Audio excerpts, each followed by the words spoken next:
देवकुंड धबधब्यात 2 पर्यटकांचा जीव गेल्यानंतर अखेर प्रशासन आणि पोलीस यंत्रणा खडबडून जागी झाली आहे.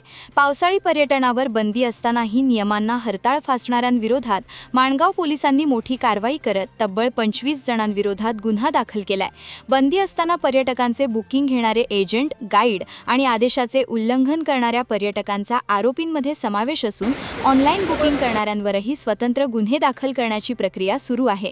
देवकुंडसह जीवघेण्या पावसाळी पर्यटनाविरोधात आता माणगाव पोलिसांनी आक्रमक भूमिका घेतल्याचे स्पष्ट झाले.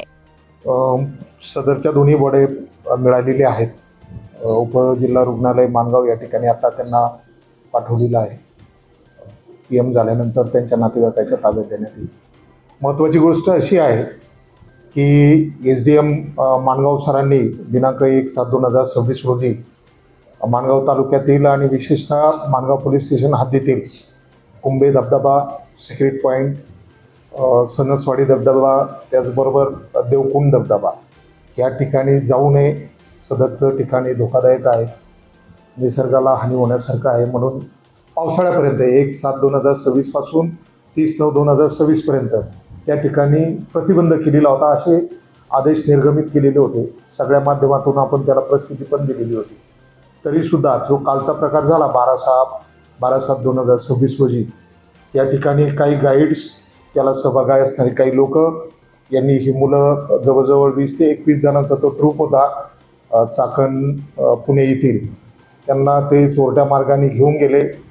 विशेषतः एक बाब लक्षात आली, त्या ठिकाणी ड्युटी करता जे ऑफिसर्स होते, अंमलदार होते, त्यांनी ह्या लोकांना थांबवलेलं होतं. परत जायचं त्यांना आव्हानसुद्धा केलेलं होतं, त्यांना परतसुद्धा पाठवलेलं होतं. तरीसुद्धा दुसऱ्या चोरट्या मार्गाने गाईड्सने त्यांना तिथं नेलं गेलं आणि त्याच्यामध्ये त्या 2 कॅज्युलिटी झालेल्या आहेत.